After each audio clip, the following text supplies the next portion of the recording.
Perfect. So we are going to be recording this session. We are going to be recording it in two pieces, one for our keynote speaker portion of the program, and the other piece will be for record keeping purposes for the annual general meeting. So I would like to welcome everybody to the CAFES AGM 2026 evening. Welcome to CAFES members. Welcome to our guests. We are delighted to see so many of you here. My name is Angela Keller-Herzog. I'm the Executive Director of CAFES. For those of you who are not familiar with CAFES, we are a network of environment and climate leaders here in the city of Ottawa. We have individual and organizational members in our network.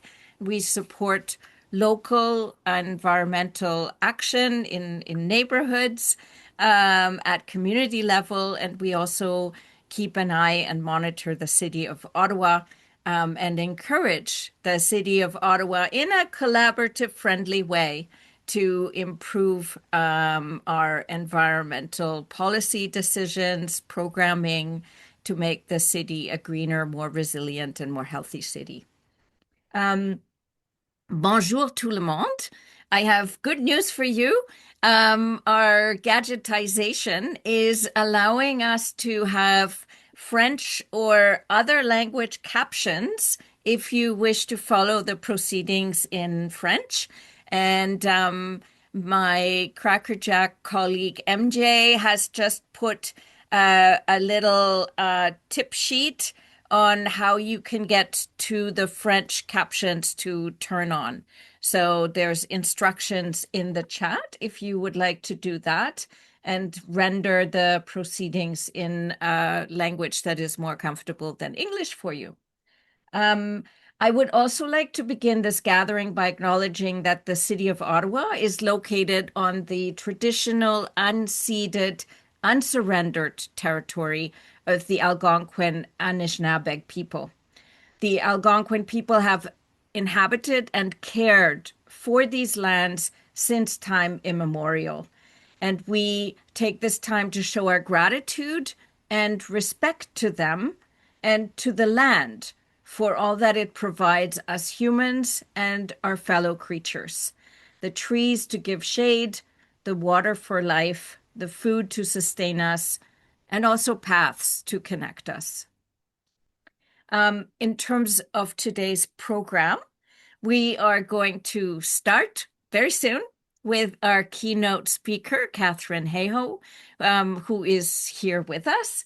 Her speaking segment will be followed by a Q&A, and I'm really, really happy that we have a good amount of time for questions so that whatever is top of your mind, hopefully we'll be able to bring that into this forum. And then we're going to take a 5-minute break at around 8 o'clock.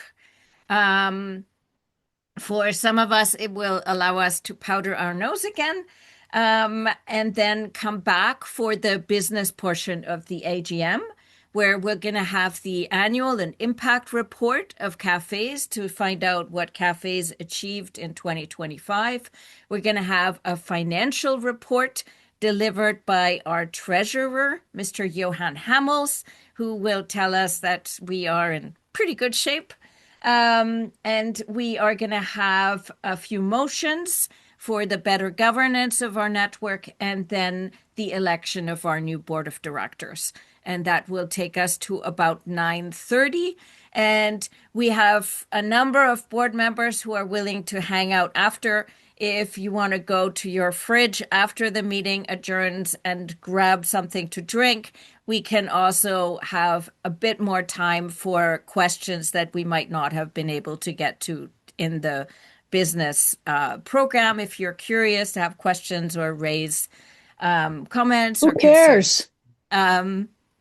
Okay, so in terms of housekeeping, we would like to ask you to mute your mics. You're welcome to stay for the business portion, even if you are not a member of CAFES. Um, and Pam Jordan is our timekeeper for this meeting.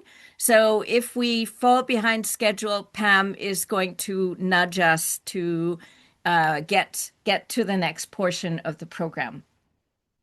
So, Katharine Hayhoe is probably known to all of you, probably explains why so many of you are here. Um, she is an atmospheric scientist whose research focuses on understanding the impacts of climate change on people and on the planet. She is the global chief scientist of Nature United and distinguished professor at Texas Tech University.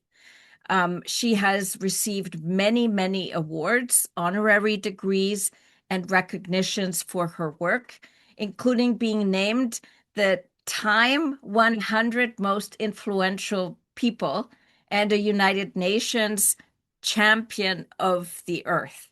So we are indeed super amazingly lucky and thankful that Katharine has decided that she would give her time and visit us here in Ottawa for the CAFES Network AGM. So with that, I'll pass the word over to Katharine. Thank you. It is so nice to be with you here today. I hope it is a lovely spring evening where you are. I know it has been a very cold and snowy winter, and it's a great example of the weather whiplash, or what I call global weirding, that we are seeing these days. Wherever we live today, the weather's getting weirder. And so even if people don't want to talk about climate change, often I just ask, do you feel like the weather's getting weirder? And then I don't know how much time I have, because it could go for an hour of whoever it is I'm talking to explaining to me just how much weirder the weather is than it used to be. And that is really key, because that's all about starting conversations.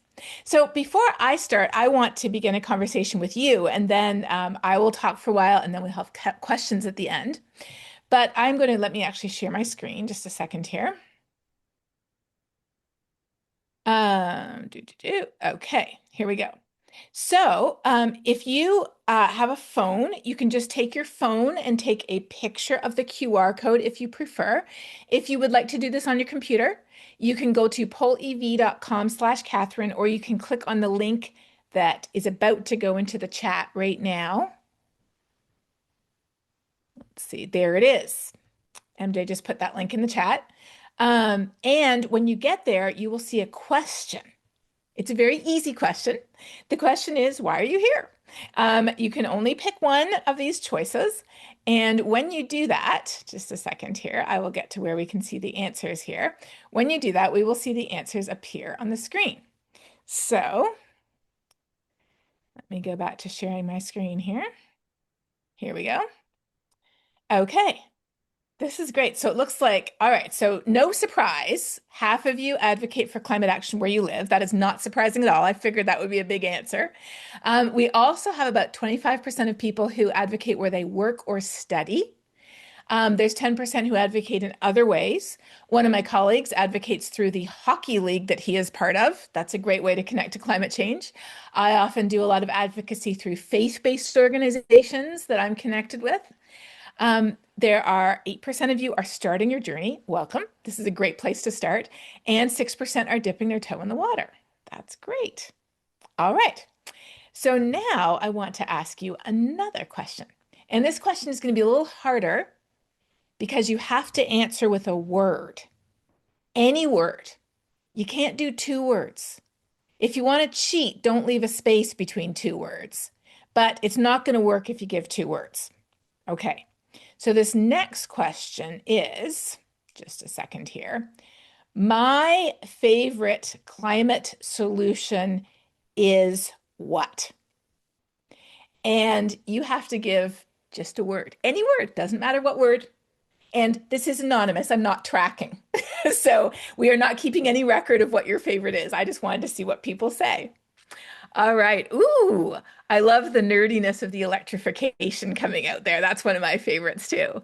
We have a big solar, which many people would be surprised to see us Canadians being advocates of solar, but we actually get quite a bit of solar. We get I forget what the stats are for Ottawa, but something like 65 to 70% of the sun in Ottawa that you would get like in the sunniest place in Florida. So that's pretty good. We've got renewables, we've got community, decarbonization, cycling, health. Oh, I love the diversity here. We've got decolonization and humility.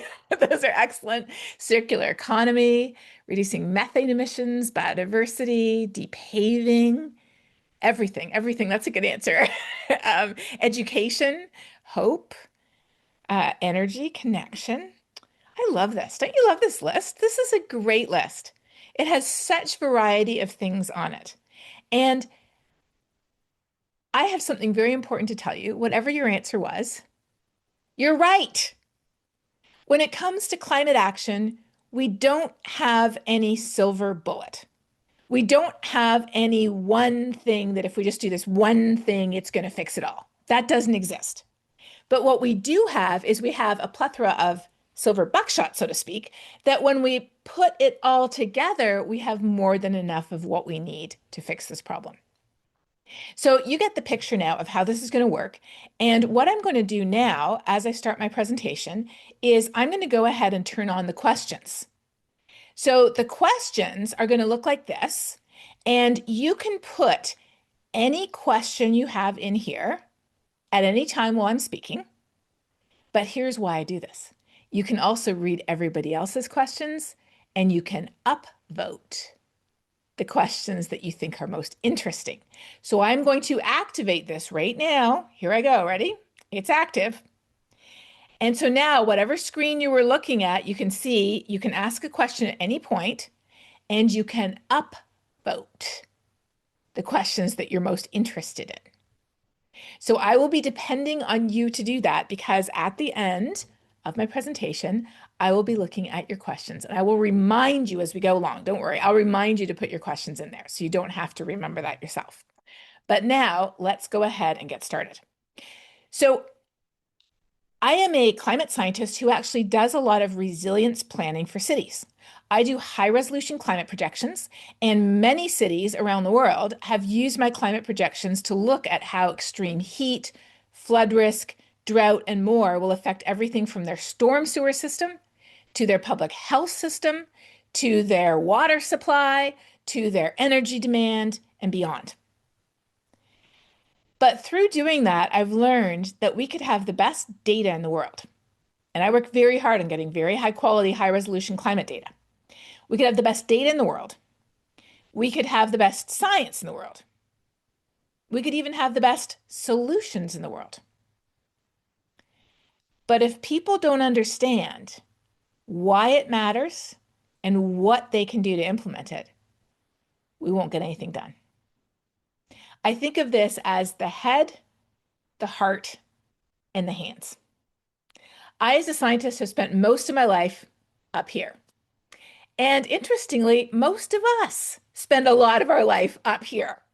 We think about things, we worry about things, we imagine ideas, we want to get stuff done. And for many of us, the heart connection might be intuitive, but for many of the people we're speaking to, it isn't intuitive. And as you'll see, it's not even just the heart connection, the hands connection is even less intuitive. So many people don't know what to do. And if they don't know what to do, they'll do nothing. So what I want to do is I want to unpack this head, heart, hands connection for you here. And using some information from Canada, but a lot of information that just applies to any humans around the world. And then in the Q&A, we can dig a little bit more specifically into questions that you have related to things that are going on, things that are on your mind today. So let's get started now. I will put my slides back up, share my screen again, and here we go.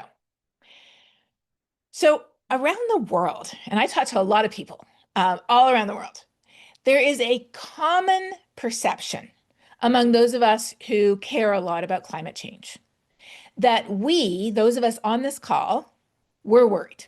We're the blue category, right? Me and the people I know here, we're the blue category.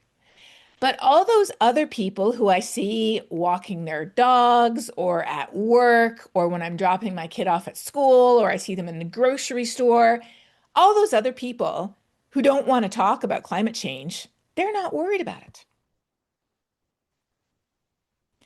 And so if they're not worried, what do I need to do?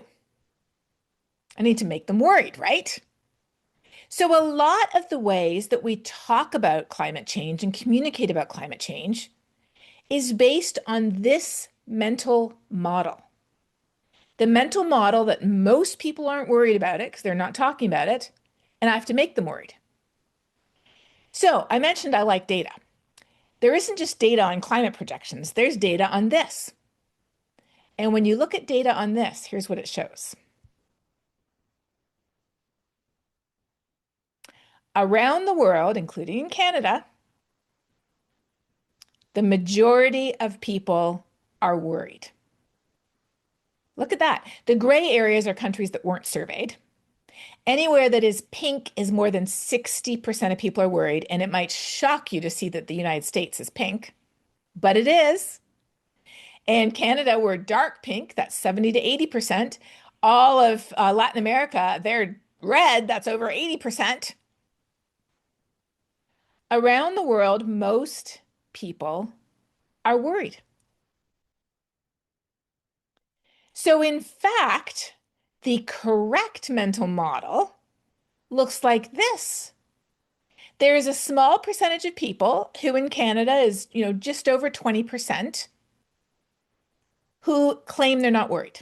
And I'm pretty sure that actually half of those people are very worried, but they're just suppressing it successfully based on a large data sample that I have collected. The majority of people are worried. But here's the thing.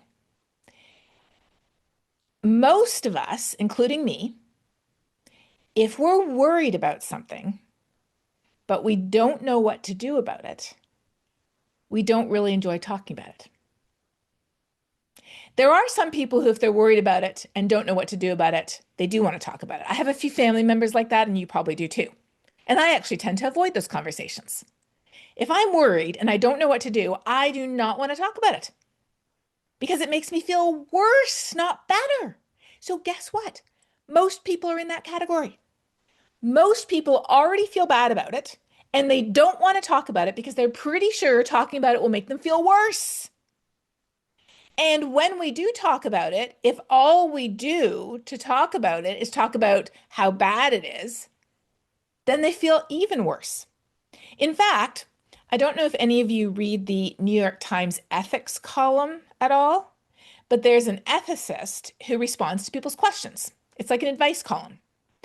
And a couple of months ago, a man wrote in and he said, "What can I do about my wife? She's so worried about climate change, as she should be, that every time we go out for dinner with our friends, all she does is harangue them and guilt them and judge them and tell them how they're doing all these things wrong and they should be doing things differently and they don't care enough." And he said, she's turned off all our friends.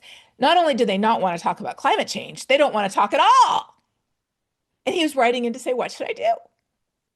Well, obviously, her worry came from a very informed place, right? I mean, the worry is genuine. But she was assuming her friends didn't care and weren't worried. So what was she doing?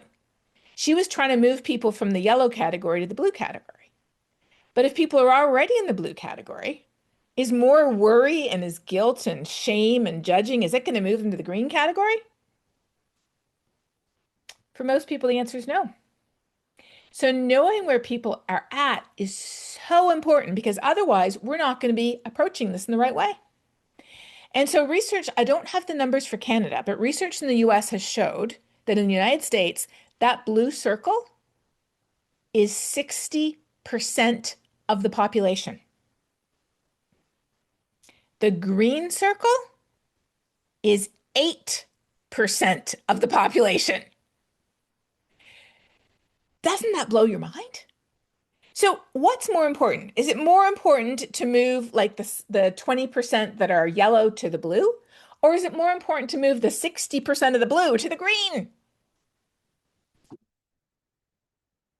Yet so often we assume we're moving yellow to blue, whereas what we really have to do is move blue to green. And if we want to move people from blue to green, it is a completely different approach than moving them from yellow to blue. So that's what I want to talk about today. How is that approach different? So these are 4 things we need to know if we want to move people from blue to green.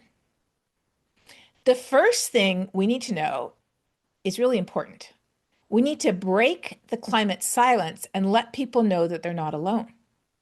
Because it turned out that they surveyed people around the world, and this survey just came out about a year and a half ago. 89% of people around the world want more climate action, but the majority assume nobody else thinks the same way. Isn't that crazy? 89% want more, but we think that nobody else thinks that. So what do? We self-silence. And we feel helpless. Again, I don't have the statistics specifically for Canada, but I do know that for the US, 50% of people feel helpless and hopeless and don't know what to do. 50%. I would suspect our statistics are not that different. And a big part of that is because people think they're alone. So even just normalizing this, normalizing the idea that we're worried about this. By the way, if you have questions or comments, you can feel free to put them in the Poll EV link. I see people commenting in the chat, and that's great. You can certainly engage in the chat, but if you want me to see stuff and respond to it, put it in the Poll EV link and then give things an upvote if you're most interested in them. Okay, so it's really important to realize where people are coming from, right? And what they think. And then this is, I promise I won't get too sciencey with not too many figures, but I'll show you a couple of figures that I think are interesting. This is a figure from that study where they asked people, would you give 1% of your income to fight climate change? 1% is pretty high, right? Like if you make 80,000, this is pre-tax. If you make 80,000 a year, people say they would give 8,000 of that 80,000. That's a lot of money. And then they asked, do you think other people would in your country? And each of these bars here is a country. I'm sorry they didn't label which one was Canada. But what this shows is that most of us, we would give, but we think most of the other people wouldn't give because we don't talk about it. And here's the thing. If we believe we're alone, then we feel we're helpless. And we don't want to do anything about it because we feel like we're alone. So just breaking the silence and normalizing the fact that, yeah, I'm worried and I bet you are too, is the first step to engaging people in climate action. Yes, actually, Jocelyn, you just corrected me. It's 800, not 8,000. Thank you. I apologize. So if you make 80,000, people would give $800 for climate action. And that's actually really a lot of money. Okay. So I talked about earlier how in the US, a lot of people do feel helpless. They do feel hopeless. And frankly, they think the most important thing they can do is recycle. And this is not unique to the US. I see this around the world. And don't get me wrong, I recycle with the best of them. I learned about it in kindergarten like most of us did.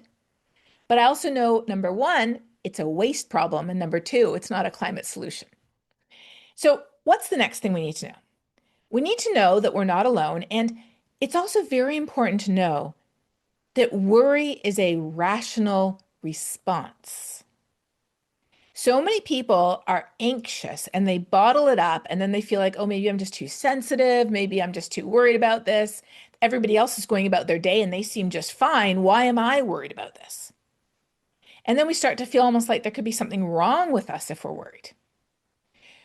But what the science says is if you're worried, this is a rational response to what's going on. And this is what I think of as the head component. We do need to understand how bad things are.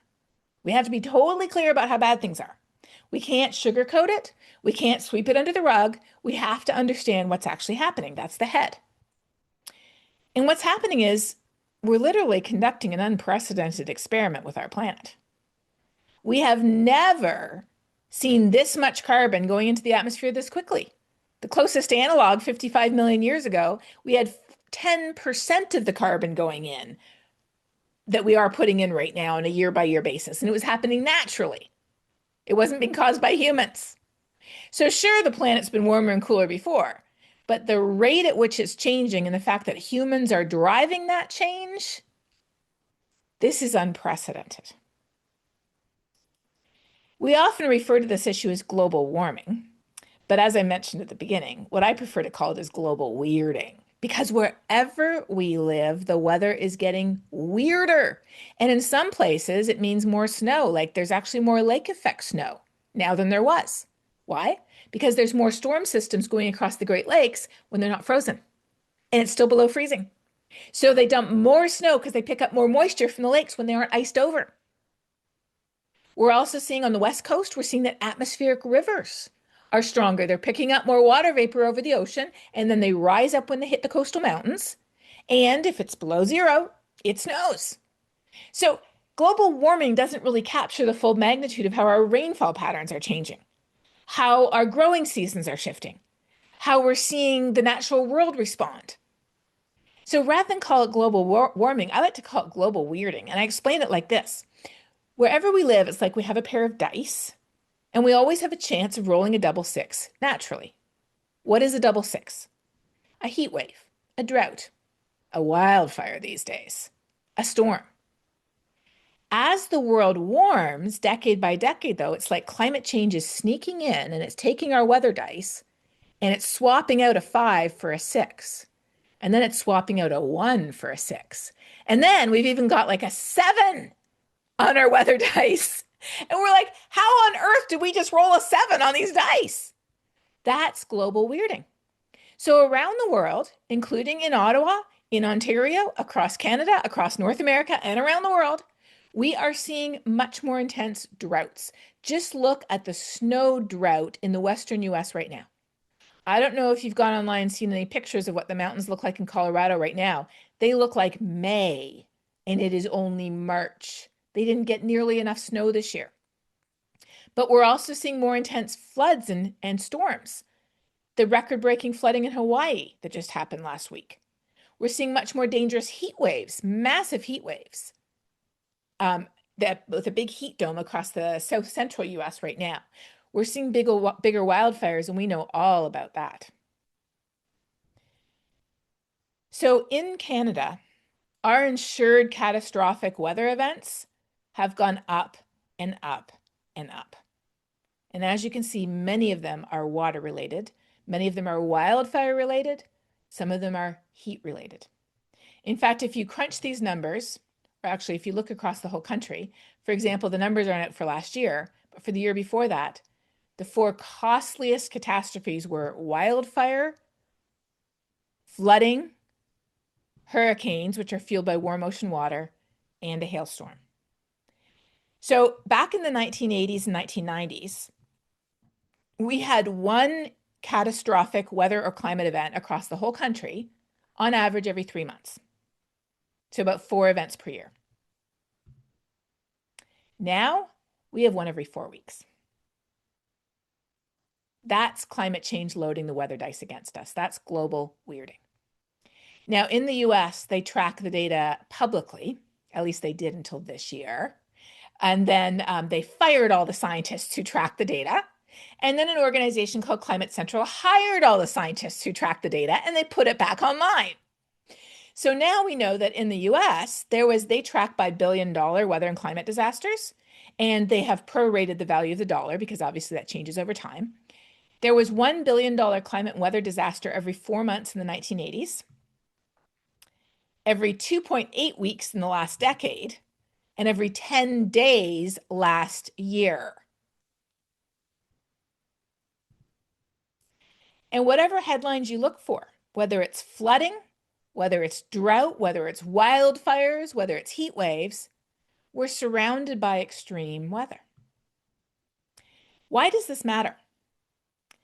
It isn't just about the planet. It's about us. This is literally affecting the air that we breathe. And we all learned that firsthand from the wildfire smoke the last few summers. It is affecting the water that we drink, the availability of the water, and the pollution levels in the water. It's affecting the food we eat and we grow. It's affecting the nutritional quality of the food. It's affecting crop losses from extreme weather. And then what about our infrastructure? All of our infrastructure was built for a planet that doesn't exist anymore. Think about that for a minute. All of our building codes, all of our buildings, all of our heating and cooling systems, all of our roads, they were all built for a planet that doesn't exist anymore. They were built for standards of what conditions were like in the 80s or the 60s or the 40s. And then what about the nature that surrounds us? We often think of, oh, well, it's people or the planet. It's the economy or the environment. And that was actually a theme of the Harper administration. Unfortunately, that perspective could not be more wrong, because just think about this for a second. Where do we get the air we breathe? The water we drink? How do we grow the food we eat?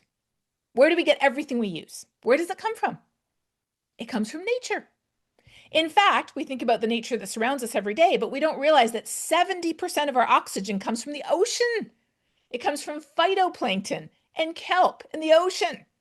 So imagine that all of the nature on the planet disappeared other than humans. Everything disappeared except for humans. How long would we survive? Not long. Hours, maybe a day or two. That'd be it. Now, imagine if humans disappeared off the face of the planet, but all other aspects of nature were left behind. How would nature do without us? It would do great, right? It would be totally fine. So who needs who here? We are the ones who need nature. And nature is being impacted by the scale of this change too. So people talk about saving the planet, and I say it is not about saving the planet. It is quite literally about saving us, because we cannot float around in outer space without the resources this planet provides. And I always put an asterisk on the us, because one time I said this and people were like, you don't care about nature. And I was like, oh, well, I'm actually the chief scientist for the world's biggest conservation organization. So yes, I really do care about nature. And I want to be clear, I am talking about all of the life on this planet when I say us, because we cannot survive without the rest of the life on this planet. It can survive without us. We cannot survive without it. But ironically, we are the ones who are responsible for the impacts on climate, biodiversity, pollution, health, and more. We're the ones who are responsible for the impacts, and we're the ones who need to do something about it. All right. So what do we need to know? People need to know that if you're worried, you're not alone, that it's a rational response to what's happening. You are not sensitive, and you are definitely not crazy. This is real. It is big. In fact, it's bigger than a lot of people imagine. Now, here's where we start getting into a bit more of the behavioral science. Worry is good, right? Because if you weren't worried, you wouldn't do anything about the problem, right? So obviously we need to understand the head. The head is important. But if the head is all we have, we end up in a pandemic of anxiety and nothing gets done. Worry is only good if we know what to do about it. And as we've seen, most people do not know. Remember, we think most of us operate under this false mental model that those of us who talk about it all the time, we're worried, but those other people, they're not worried. And so we think if I just load up my wheelbarrow of scary facts that are 100% true and I dump it on them, then they'll do something about it. And believe me, I am a scientist and I have the biggest wheelbarrow of scary facts you can imagine. And if that worked, I would be doing it all day long. But if you follow me, I know a number of you get my Talking Climate newsletter. And if you don't, actually, maybe MJ, you could just put a link in the chat. A lot of you get my Talking Climate newsletter, or a lot of you follow me online on Facebook or Instagram or Blue Sky or LinkedIn, or you name it, I'm there. And so you know that I certainly share information about what's happening with climate change, but I don't load up that scary wheelbarrow and dump it on people nonstop. Why not? Because if you look at the social science, the behavioral science of how our brain works, this is how our brain works.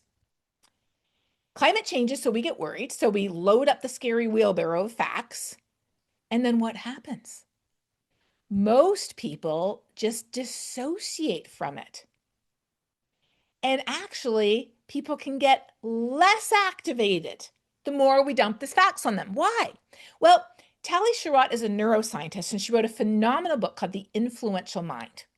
And in it, she said this very salient thing, and this book is not about climate change. It is about how our brain works. It is a book on neuroscience about the brain.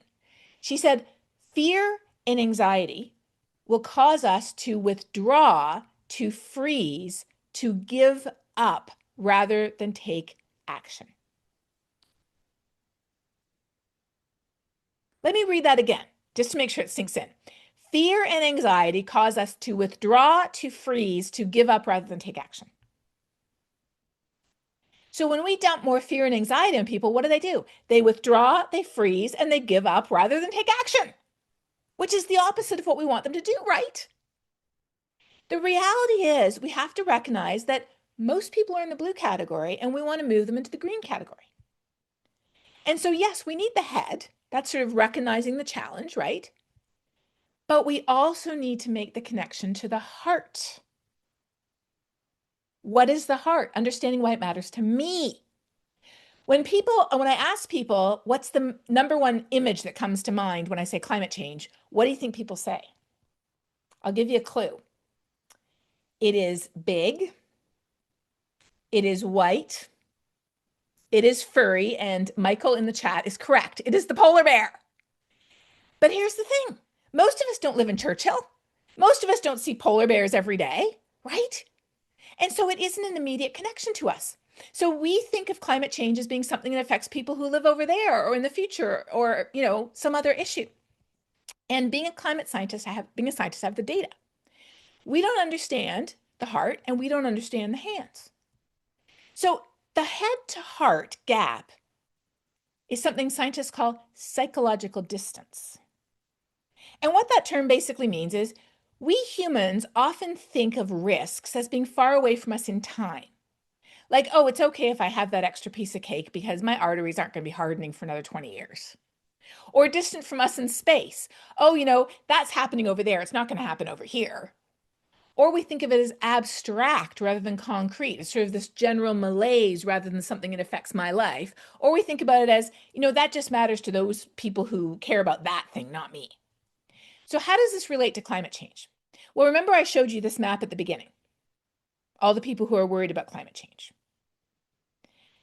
Then the researchers asked people, do you think climate change will affect future generations? Oh, we're still quite pink, right?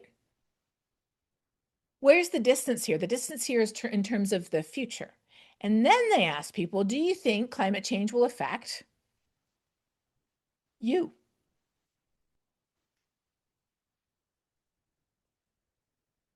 Excuse me, we are below 30%. Did nobody breathe in the wildfire smoke 2 years ago? We have not made the head to heart connection. And I would add, it is not just us as individuals. This is exactly what I see happening with our current government. So there's so many people now who are like, oh, yes, I care about climate change, but groceries are really expensive. Well, why do you think groceries are so expensive? And then they're like, well, the price of housing. Well, why do you think housing insurance is so expensive?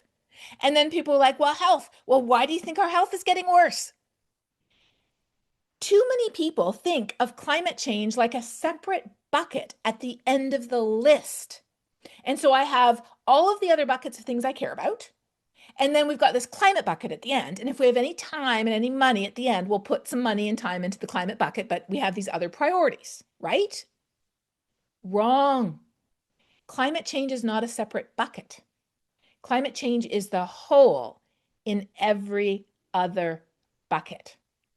If we want to address economic issues, if we want to address issues of equality, issues of resilience, if we want to address food and water, if we want to adequately address Indigenous rights, if we want to address issues of nature and restoration, whatever issues we want to address, including infrastructure and education, we can't fully address those issues if we leave climate change out of the picture. It's like the hole in the bucket, and the hole is getting bigger and bigger and bigger, and you're putting more and more into the bucket, yet there's less and less in the bucket because the hole is getting bigger.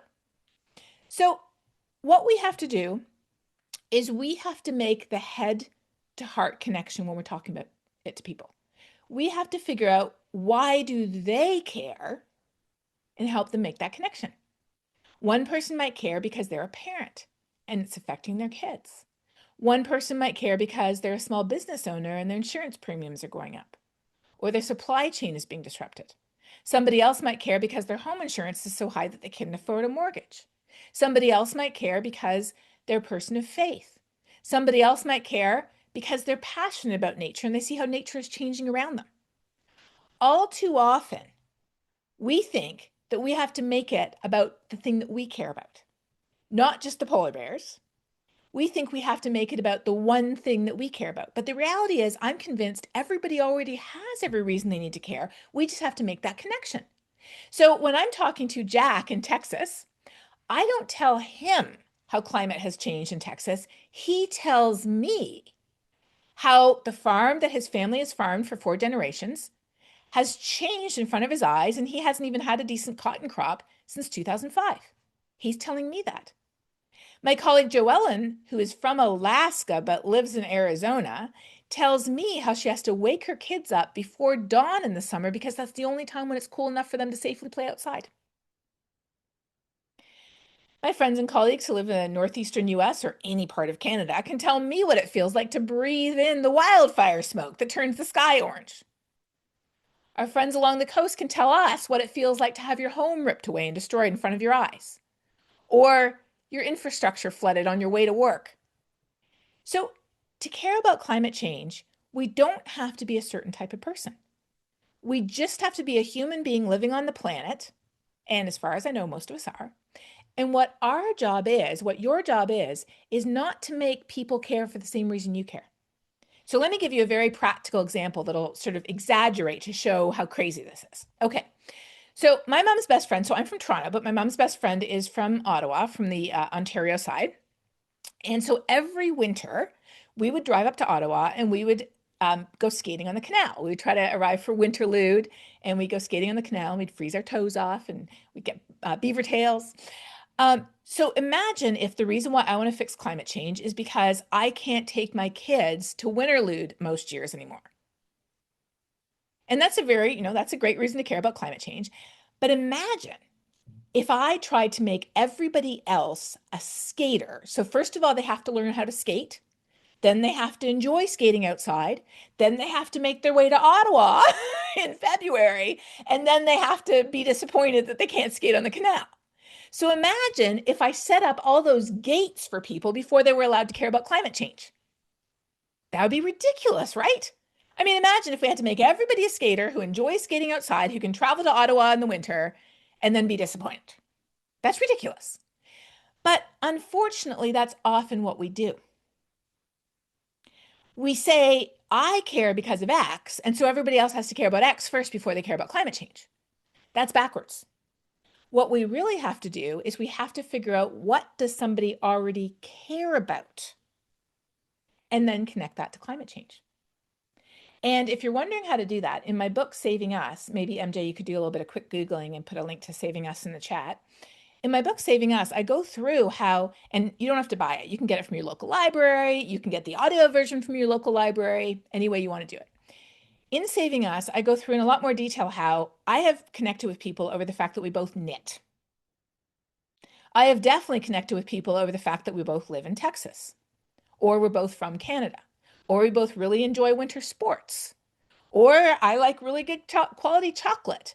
And last year, climate change knocked out 2/3 of the chocolate harvest. My son is really into matcha, and he's upset about the fact that the matcha harvest went belly up last year, thanks to climate change. The Japanese rice harvest did too. We can connect with people over something they already care about. So it's not about changing people's hearts.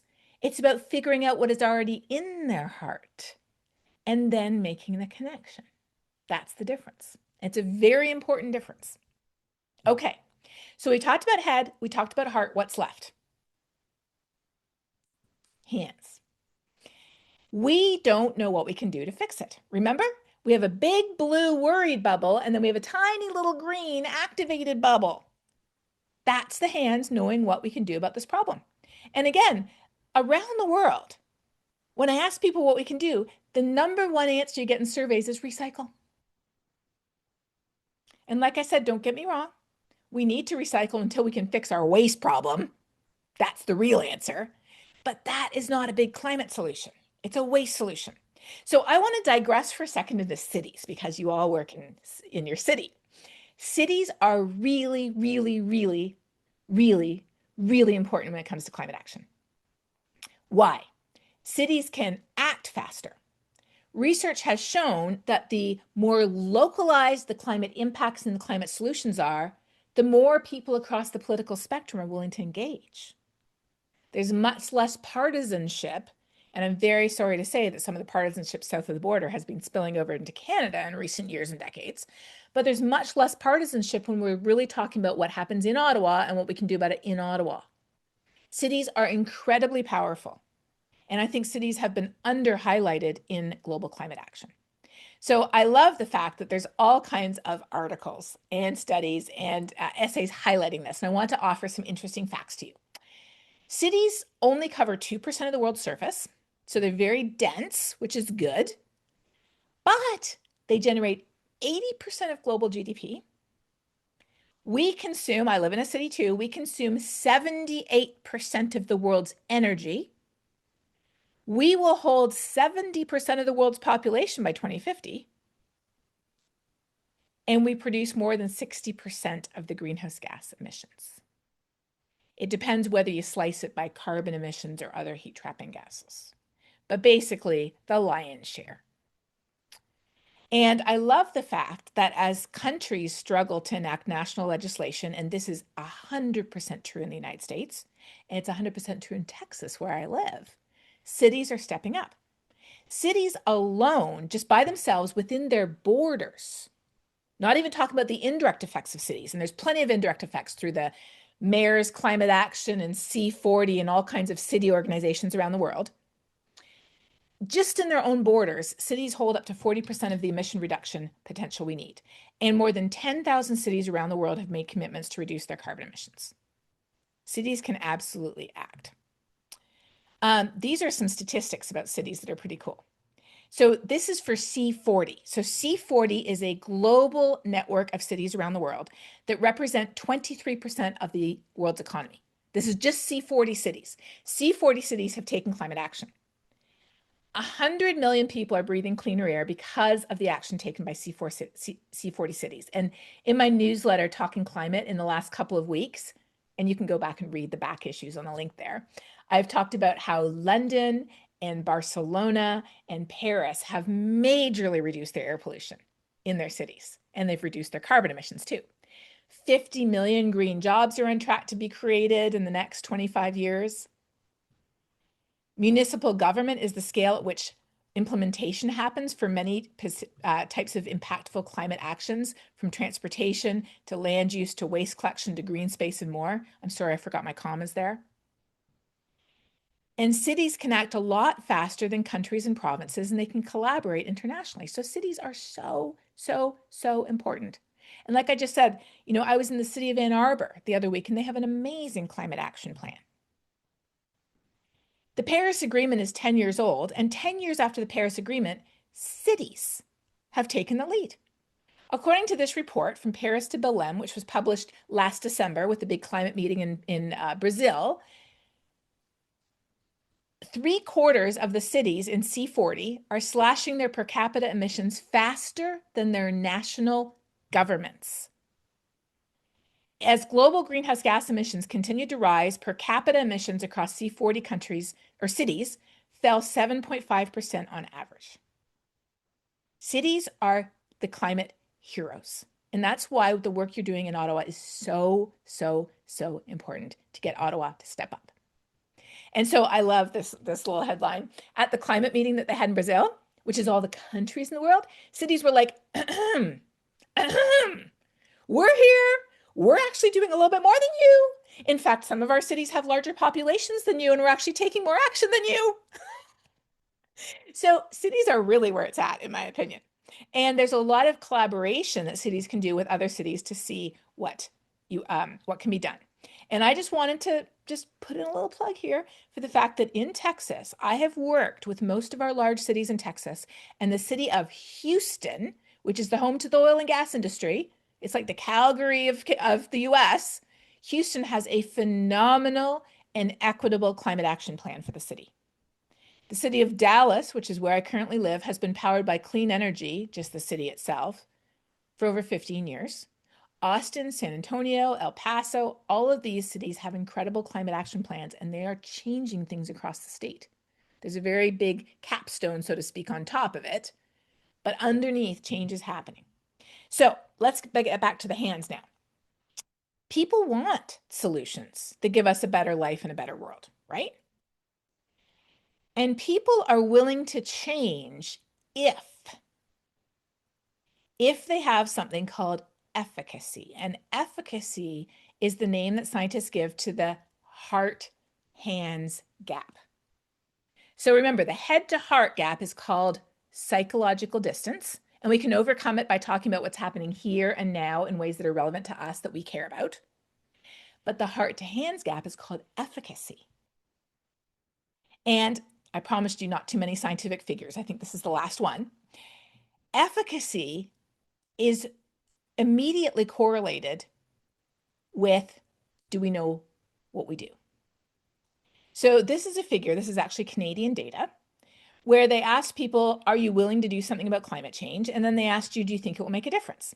And efficacy is, do I think it will make a difference? Guess what?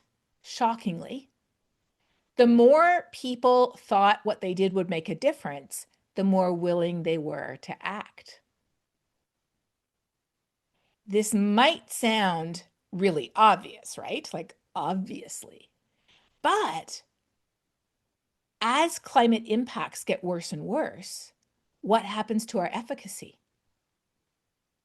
Do you think that as the impacts of climate change get worse and worse, do you think our efficacy goes up or goes down? It goes down. And I already knew this. But what's absolutely fascinating to me is I saw it happen in real life. So everybody remembers our wildfire seasons, right? The doozy we had in 2023. And then 2024 and 2025 weren't great either. But this was the really insane, like out of the park, never seen this before, cannot believe fires coast to coast from Nova Scotia to BC. So a lot of people thought, oh, this will be a wake up for all those people thinking everybody's in the yellow category, all those yellow people to move to blue. But I knew that most people were already in the blue category. And so I made a bet with myself when I saw this happen. I said, you know what I bet's going to happen? I bet that people's efficacy is going to go down. Why? Because how am I supposed to stop the wildfires in northern Alberta? I'm just one person. How am I supposed to stop the wildfires in northern Ontario? I'm just one person. I actually feel more helpless, not less, when I see the magnitude of the impacts. And guess what happened? Angus Reid has been tracking people who say environment is a top issue facing Canada. And guess what? After the wildfire season, what happened? The numbers went down. Did it really mean that less people were worried? No, what it meant is more people didn't know what to do about it. So their psychological defense mechanisms were kicking in, causing them to dissociate from the issue.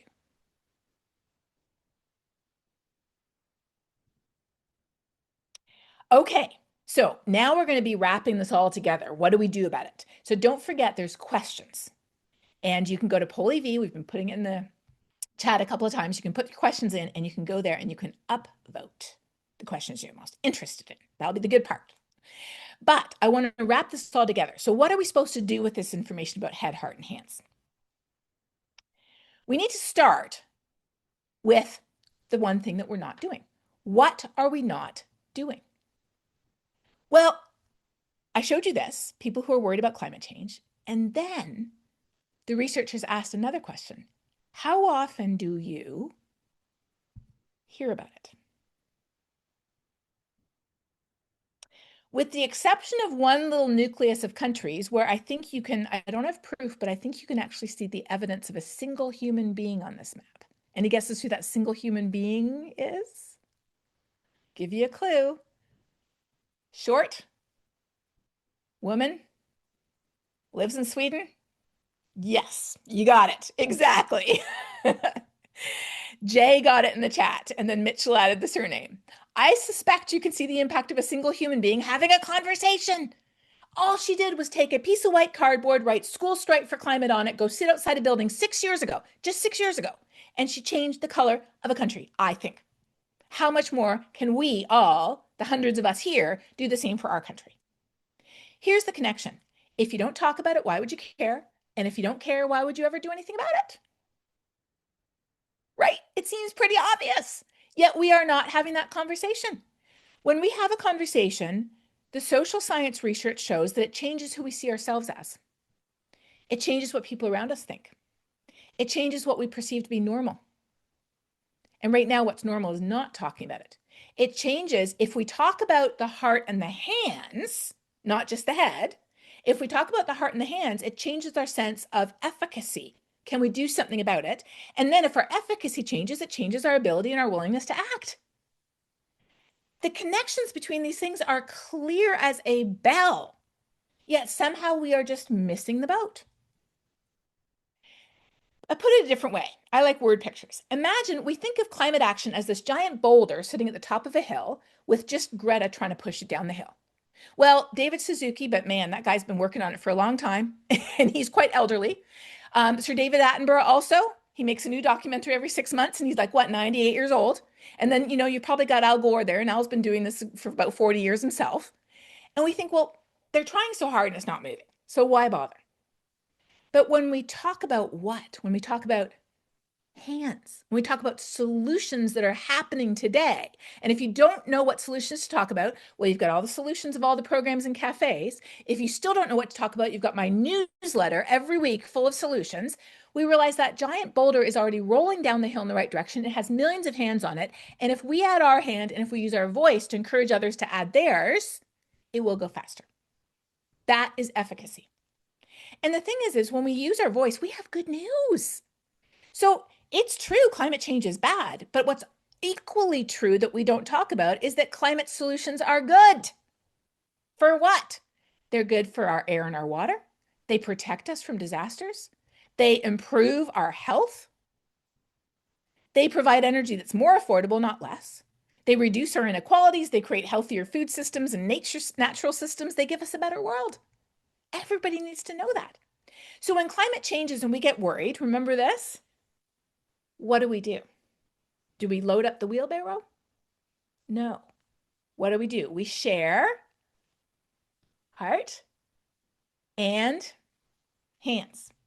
So we share how it matters to us and what positive solutions look like. And guess what happens? We break the cycle. People feel empowered and change results. Why? I'm going to go back to the neuroscience on this. This is the same neuroscience from Tali Sharot, who wrote that book, The Influential Mind. The human brain is built to associate forward action with a reward, not avoiding harm.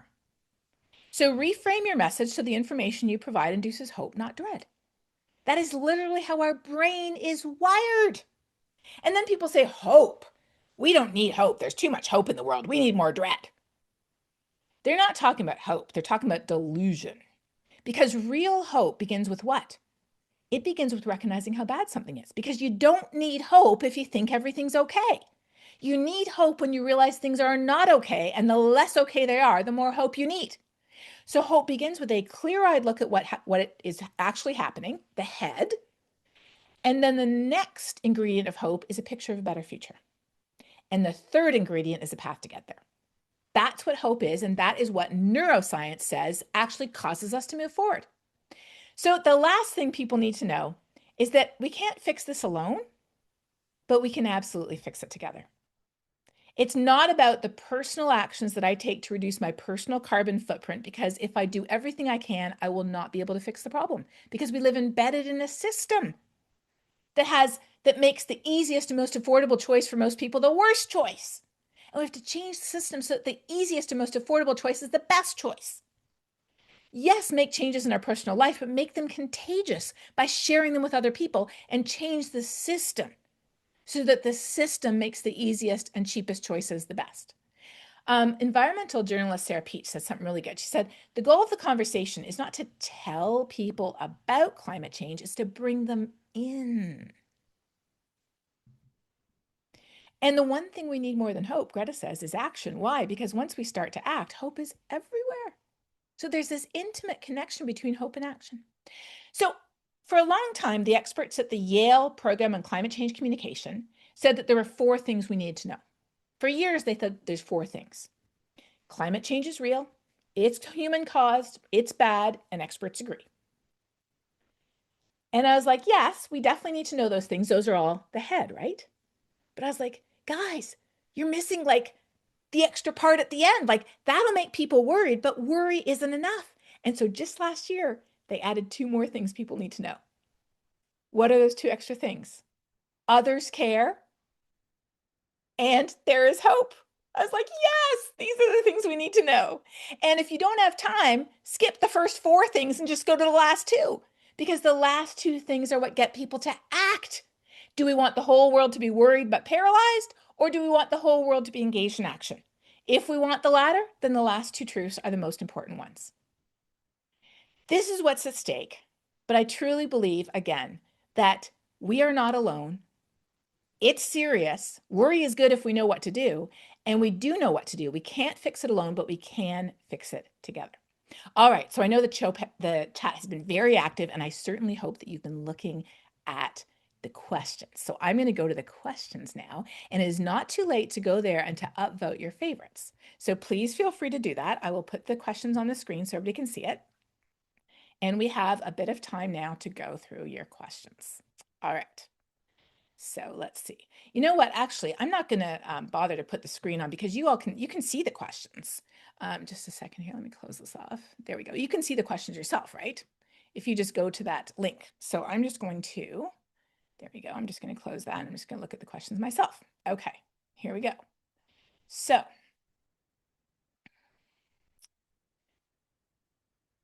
number 1, how do we get back political momentum on climate? Yes. That is a great question. In my opinion, oh, good, this is moving around too. That's okay. Keep the upvoting going. In my opinion, too many leaders, and this is not unique to Canada. I see this happening in the US and I see it happening around the world. Too many leaders agree with the first 4 truths I just showed you. They're like, yes, climate is changing, humans are responsible, the impacts are serious, and experts agree. They're like, full thumbs up on all 4 of those things. What's the problem? Now you know, they've got the head. What are they missing?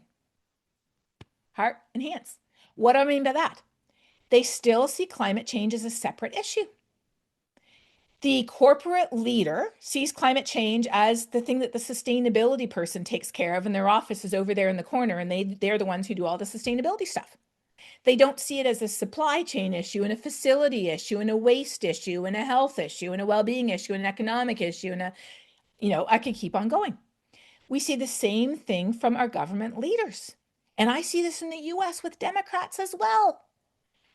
And I see it with, I've been in rooms of people who are passionate about climate action and who have lots of influence and lots of power, and they still talk about it as a separate bucket at the end of the list. They're like, well, I care about it very much, but really first we have to figure out X.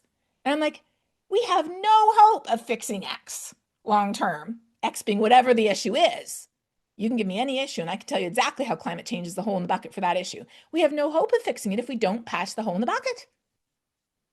So that is the biggest problem, is that many of our leaders who agree with the first 4 truths, they don't understand how whatever their priorities are, climate change intersects directly with them. And in their defense, they're actually abetted by a lot of the polling that people do. A lot of the polling that I see in Canada and in the US is like, how much do you care about climate change compared to other issues? Rank the price of housing and the availability and price of housing, rank your concerns about groceries, rank your concerns about health, rank your concerns about the educational system and the healthcare system and this, and then rank climate change. And so obviously, if you, like for me personally, I have had a very in-depth experience recently with the province of Ontario's healthcare system for my parents. Obviously, for me, healthcare is very top of mind. I'd be like, oh, I have a whole list of things that need to be improved with the healthcare system, right? But climate change is actively making our health worse. So all of this polling that people do, pretending like climate change is an issue that is in competition with these other things, is completely unproductive. Climate change should not be on the priority list. Climate change is, and I really hate to say this given the situation that we're in right now, but this was a term actually coined by a sustainability expert in the US military. And she said, climate change is a threat multiplier. And she was accurate about that. Climate change takes everything else that's happening and it makes it worse. So it isn't a separate issue on a political priority list. It is the threat multiplier on everything else that's the top of the list. And what we need to do is we need to work with our elected officials to help them see that climate change is not something off in Julie Daberstein's office. It is something that is literally affecting every single other thing that they are dealing with and addressing every day. Not only that, but that climate solutions are also solutions for the economy, for our energy independence, for our health, for our housing and our infrastructure and our food and our international leadership. Everything you can name, there is a climate solution for every single one of those. It is not about climate or this, it is about climate and this. That is the key distinction when we're talking about solutions. All right, excellent question to start with. Now we'll go on to the next one. What advice do you have for getting cities to step up? Oh, yes. This includes pushing back against a provincial government that undermines climate action. Yes. I am from Etobicoke, and that's where the Fords are from, is from Etobicoke. So long history there. If the city's not stepping up, I think I've sort of answered this question already. It's because it doesn't think that climate change intersects with its primary concerns. That's the heart. And it doesn't think that climate solutions are also solutions for its primary concerns. That's the hands.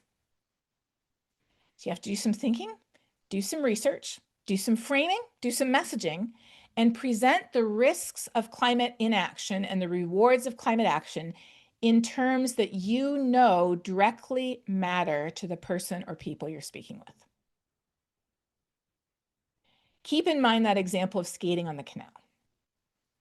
Do you need to make everybody care for the reason you do? No. You need to figure out what reason they already have. And the good thing about governments and cities is they actually publish a lot of their priorities, right? They provide information. It's not a mystery. They tell you what their priorities are. And so you can go through that list. You can be like, we got this one, we got this one. Oh, we got this risk, we got this solution. It's like making, doing a little matchmaking and then showing them who they are already with their priorities. They're the perfect person to care and the perfect person to act. You are not trying to change their priorities. You are validating their priorities and you're trying to help them meet their priorities. What a shift in perspective. Instead of being obstructive and judgmental and anti-productive, you are being constructive and inclusive and very helpful.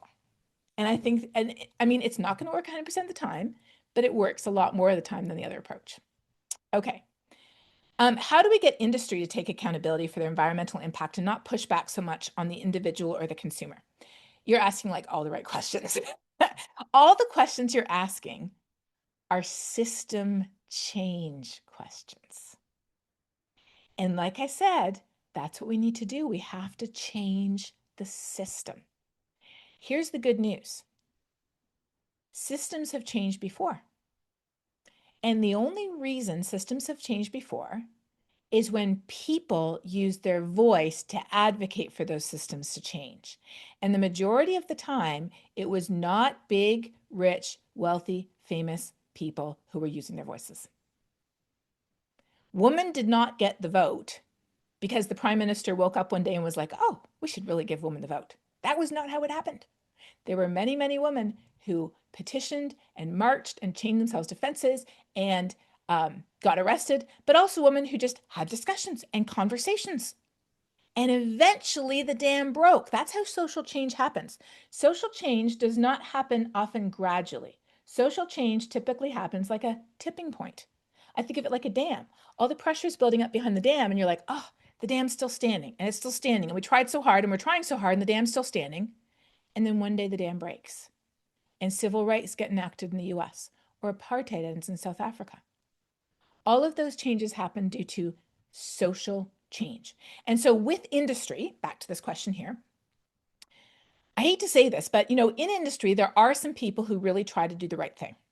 I just finished reading a fascinating book on Patagonia, which shows how, the founder of Patagonia has really tried to do the right thing for many years. And I would never take a job with that company because I think it'd be a nightmare. You'll see what I mean if you read the book. It's no aspersion at all on Patagonia's sustainability. They're very good there. But the tension of trying to be in business and do the right thing in a market that is skewed against you is incredibly difficult. IKEA is another organization that really tries to do the right thing. They've actually grown their revenue while decreasing their carbon emissions massively. But it's not a level playing field. Our economy is built on an incredibly false assumption. Our economy is literally built on the assumption that we live on a flat, infinite planet. Our economy is a flat Earth economy, which is crazy because we all know that the Earth isn't flat.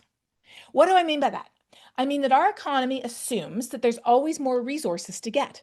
So our economy puts no value on nature or resources unless they're dead or extracted. Right, no value on old growth forests, even though they take up massive amounts of carbon. No value on anything unless we've dug it up or cut it down. And then on the other side, we put no value on the waste, the pollution, and the heat trapping gases we produce. We act as if they can just go far away where they're never going to bother us again. And like thousands of years ago, if you lived in a very distributed rural population, not in Rome, that was sort of true. But I mean, we got 8 billion people on the planet now, and it is no way, shape, or form true. So we're working in a skewed economy. That's why we need a system change. So a circular economy is coming. It is on its way. There are organizations in Canada that are working on that. There are entire cities like Bern in Switzerland is working on a circular economy. There are companies that are working on a circular economy. In fact, last week, I actually just got to meet a stuffed animal company that is trying to be part of the circular economy. But we need to change that system. And for that, we require policy and legislation. And for that, we require our voices. Okay, next question. We have a couple more minutes here. So I'm going to do a quick round. Oh, how do we get people to vote for climate action? Getting people to turn out and vote is a very important climate action. Most people don't realize that voting is one of the most important things you can do. If you go to my Instagram account or my Threads account or my Blue Sky account or anywhere where you can pin something, I have a list of the most important actions people can take. Talk about it, join a climate action group and talk about it at work or school, talk about it where you use your money, talk about it with your elected officials, which includes voting. And then lastly, take personal actions and then make them contagious by talking about them. You kind of get the picture, right? So getting people to turn out is really important. And I think people might be more excited to turn out if they know why climate change matters to them and if they know what climate solutions look like in their community, which is exactly what you do.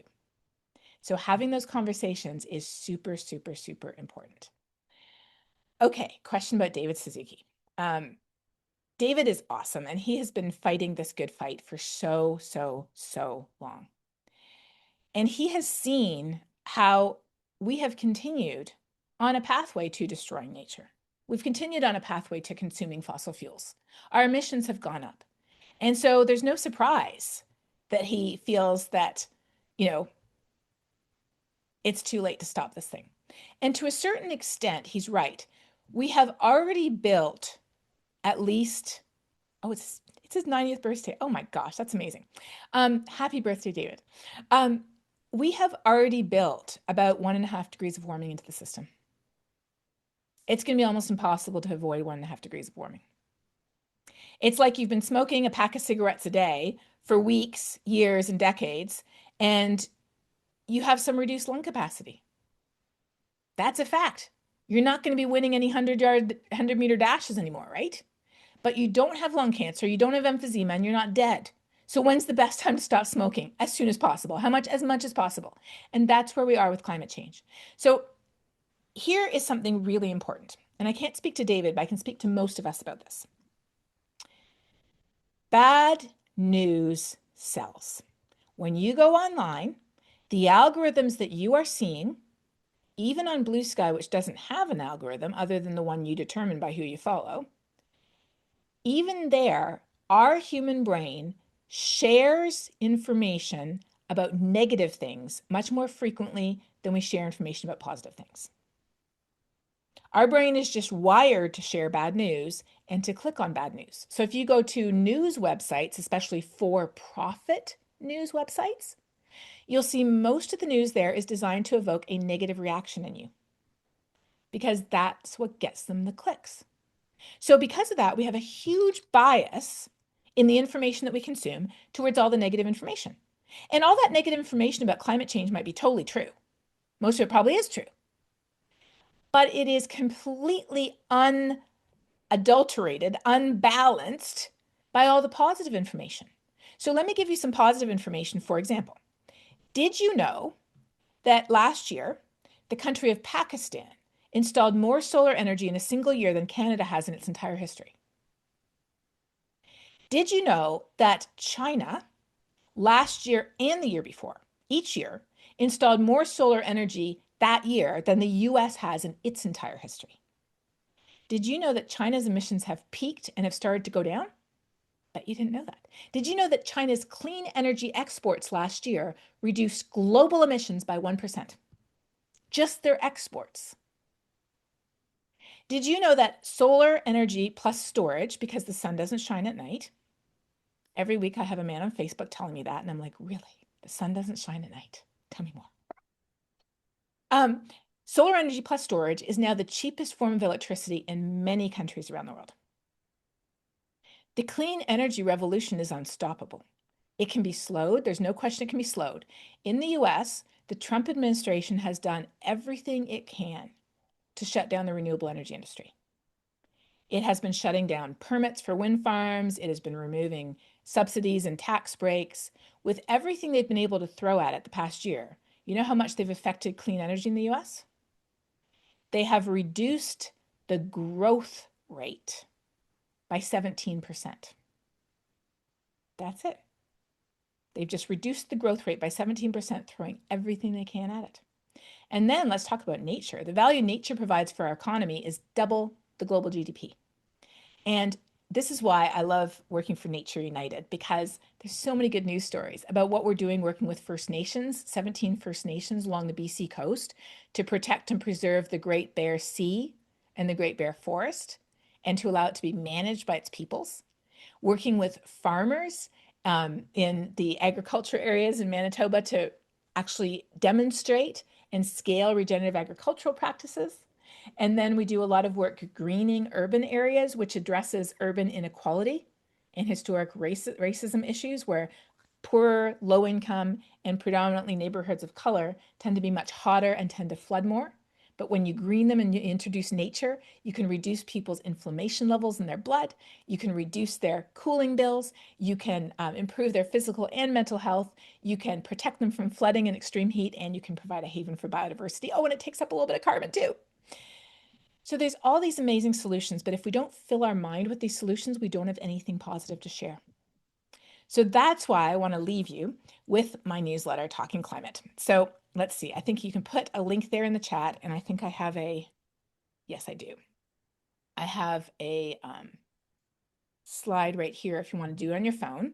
So I highly recommend, if you're interested in good news, signing up for this newsletter, because this newsletter is my personal practice of hope. So I practice hope.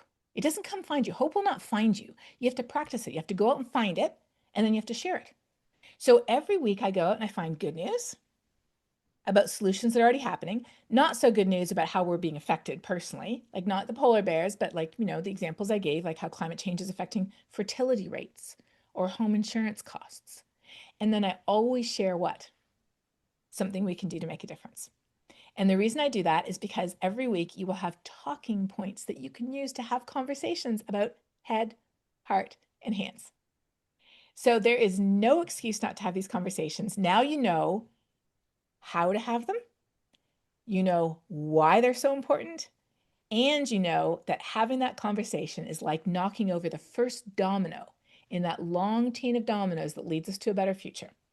If we just have a conversation about what's happening, why it matters, and most of all, what we can do about it, especially this part, research shows that our frustration, our anger, and our worry goes down, not up, and our hope increases.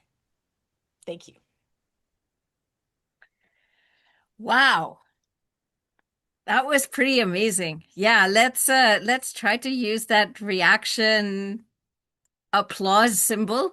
Um, I think that Zoom, I guess, doesn't really work very well for choirs nor for big applauses, but I think that mentally we can all hear the huge, huge applause. Um, I think right from the beginning that yellow big blue ball and then the little green one, that image is going to stay in my mind for a long time. And understanding really that, like, ensuring that everybody's worried, that that's not our mission. That's not what we need to be doing. We need to be talking about the actions that we can take and that we are taking, and communicate. Now, Katharine, you are amazing. Like, you walk the talk. Katharine gives, I think, 2 to 3 talks per week. Um, and when she says we need to communicate, she practices that. And it's so amazing. Thank you also for all the work you put into your newsletter, keeping us fresh, giving us new stuff to think about and to weave into our conversations. I'm totally amazed and filled with gratitude. The good news is that we have been recording this session, and that we will be able to, like, we will post it on the cafe's YouTube channel. And anybody that wants to refresh the inspiration that they experienced this evening, you'll be able to come and scoop some inspiration out of our YouTube well. So thank you so much, Katharine. That was amazing, and you're amazing. Thank you so much, everyone. I'm just going to put that link in the chat again. People are asking for the link to find the newsletter with the good news. It's just Talking Climate, and you can find me online, and you can also find my website, katharineHayhoe.com, just my name. And also, I should say, yes, I am related to whatever Hayhoe you know, especially the ones in Smith Falls.